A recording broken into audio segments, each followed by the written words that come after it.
আসসালামু আলাইকুম। 18 বাংলা সংবাদে সবাইকে স্বাগত জানাচ্ছি। আমি শারমিন সানা। বগুড়া 6 আসনের সাবেক সংসদ সদস্য 13 মামলার আসামি রাগিবুল হাসান রিপুকে গ্রেপ্তার করেছে র্যাব। আইন ও গণমাধ্যম শাখার পরিচালক লেফটেন্যান্ট কর্নেল মুনিম ফেরদৌস জানান, নেত্রকোনার মোহনগঞ্জ পৌর এলাকায় এতদিন আত্মগোপনে ছিলেন রাগিবুল হাসান রিপু। গোয়েন্দা তথ্যের ভিত্তিতে তাকে গতরাতে র্যাব 14 এর একটি দল গ্রেপ্তার করে। 2023 সালের 1 ফেব্রুয়ারি বগুড়া 6 সদর আসনের উপনির্বাচনে বিজয়ী হয়ে সংসদ সদস্য নির্বাচিত হন তিনি।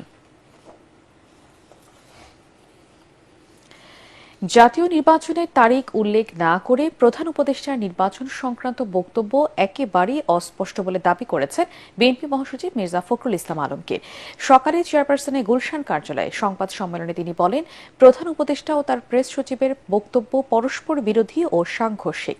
এতে জনমনে আরও বিভ্রান্তি তৈরি হবে। মির্জা ফখরুল বলেন, নতুন নির্বাচন কমিশন গঠন হয়ে গেছে, এখন আর নির্বাচন দেরি করার কারণ নেই।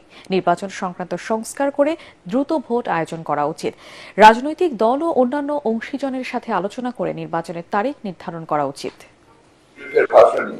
নির্বাচন সংক্রান্ত বক্তব্য একেবারেই অস্পষ্ট। তার বক্তব্যে নির্বাচনের একটি সম্ভাব্য সময়ের কথা বলা হলেও নির্বাচনের কোন রোড ম্যাপ সম্পর্কে কোন সুনির্দিষ্ট বক্তব্য রাখা হয়নি। ডক্টর মোহাম্মদ ইউনূস নির্বাচনের সম্ভাব্য সময়সীমা 2025 সালের শেষ অথবা 2026 সালের প্রথম অনুষ্ঠানের কথা বলেন, যা একেবারেই অস্পষ্ট। অথচ তার প্রেস সচিব বলেন 2026 সালের জুন মাসের মধ্যে নির্বাচন অনুষ্ঠিত হবে। এই ধরনের পরস্পরবিরোধী বক্তব্য আরো বিভ্রান্তি সৃষ্টি করবে। তাবলিগ জামাতের জোবায়ের ও সাদপন্থীদের সংঘর্ষের পর টঙ্গীতে ইজতেমা মাঠের নিয়ন্ত্রণ নিয়েছে স্থানীয় প্রশাসন। ইজতেমা মাঠ ও আশপাশের এলাকায় বাড়ানো হয়েছে নিরাপত্তা। ময়দানে ঢুকতে দেওয়া হচ্ছে না কোনো পক্ষকে। আসন্ন বিশ্ব ইজতেমাকে সামনে রেখে তাবলিগের সাদ অনুসারীদের 5 দিনের জোট থাকলেও সংঘর্ষ পরিস্থিতি এড়াতে মাঠ ছেড়ে গেছেন সাথীরা।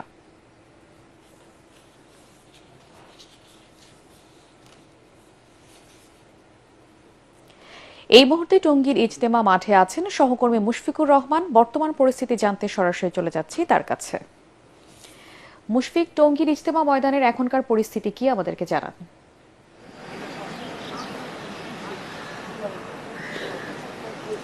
শারমিন, কিছুক্ষণ আগে গাজীপুর মেট্রোপলিটন পুলিশের যে উপকমিশনার তিনি কিন্তু আমাদের সাথে কথা বলেছেন সার্বিক পরিস্থিতি নিয়ে, আইন শৃঙ্খলা পরিস্থিতি নিয়ে। তিনি বলেছেন যে এখন ইজতেমার ময়দানে জুবায়ের পন্থীদের কিছু লোক 350 থেকে 400 লোক তারা অবস্থান করছেন।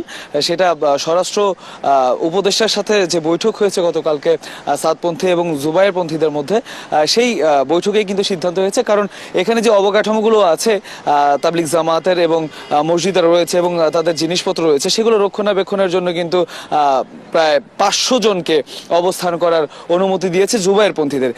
কিন্তু আজকে অবস্থান করছে 300 থেকে 350, সেটা আমাদেরকে বলেছেন। এবং তিনি বলেছেন গতকালকে যে সংঘর্ষ বেঁধেছিল দুই পক্ষের মধ্যে, সেখানে হতাহতের ঘটনা ঘটেছে।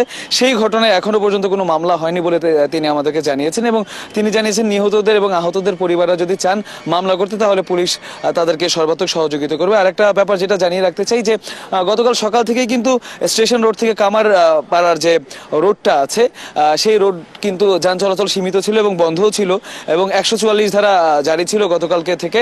এবং আজকে কিন্তু কিছুক্ষণ আগে সেটা তুলে নেওয়া হয়। গতকালকে কিন্তু 3 কিলোমিটারের মধ্যে মানুষজন এবং যান চলাচল কিন্তু বন্ধ ছিল। এবং আমরা দেখেছি 11টা 15 নাগাদ এখানে যারা ছিলেন সেনাবাহিনী এবং বিজিবির সদস্যরা, তারা তাদের সমরযান নিয়ে কিন্তু চলে যান এবং যান চলাচল স্বাভাবিক হয় এবং জনগণের যে চলাচল সেটা কিন্তু স্বাভাবিক হয়েছে।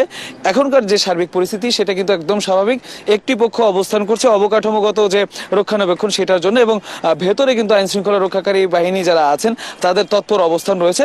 তবে যান চলাচল এখন স্বাভাবিক রয়েছে। শারমিন, এই ছিল এখনকার মতো আমার কাছে সর্বশেষ। মুশফিক, আপনাকে ধন্যবাদ।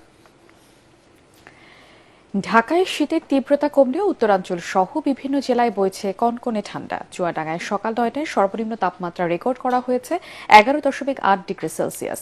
হালকা কুয়াশার সাথে বয়ে যাচ্ছে উত্তরের হিমেল বাতাস। এ কারণে জনদুর্ভোগ বেড়েছে। বেলা বাড়ার সাথে সাথে রোদ উকি দিলেও উষ্ণতা ছড়াতে পারছে না। হাসপাতালে বেড়েই চলেছে শীতজনিত রোগীর সংখ্যা।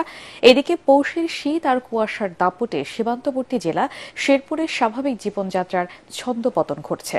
উত্তর উত্তরের কনকনে বাতাসে বেড়েছে শীতের তীব্রতা, সন্ধ্যার পর থেকে পরদিন সকাল পর্যন্ত বৃষ্টির মতো ঝরছে কুয়াশা। খেলার খবর। টি-20 সিরিজে স্বাগতিক ওয়েস্ট ইন্ডিজকে হোয়াইট ওয়াশ করার লক্ষ্য বাংলাদেশের। তবে টাইগারদের জন্য ক্যারিবিয়ান সফরটা অম্লমধুর বলা যায়। টেস্ট সিরিজ ড্র করার পর প্রত্যাশা বেড়েছিল ওয়ানডে সিরিজকে ঘিরে, কিন্তু ওয়ানডে সিরিজে হতাশ করে টাইগাররা। দীর্ঘ 10 বছর পর ওয়েস্ট ইন্ডিজের কাছে ওয়ানডেতে হোয়াইট ওয়াশ হয় বাংলাদেশ। তবে টি-20তে পাল্টে যায় চিত্র। দুইবারের টি-20 বিশ্ব চ্যাম্পিয়নদের বিপক্ষে প্রথম 2 ম্যাচ জিতে এবার হোয়াইট ওয়াশ করার লক্ষ্য ফিল সিমন্সের দলের। সেন্ট ভিনসেন্টে আগামীকাল বাংলাদেশ সময় ভোর 6টায় শুরু হবে ম্যাচটি। পরবর্তী সংবাদ দেখার আমন্ত্রণ জানিয়ে এখনকার মতো শেষ করছি। এটিএন বাংলা সংবাদ ইউটিউবে দেখতে ব্রাউজ করুন youtube/ATN Bangla News।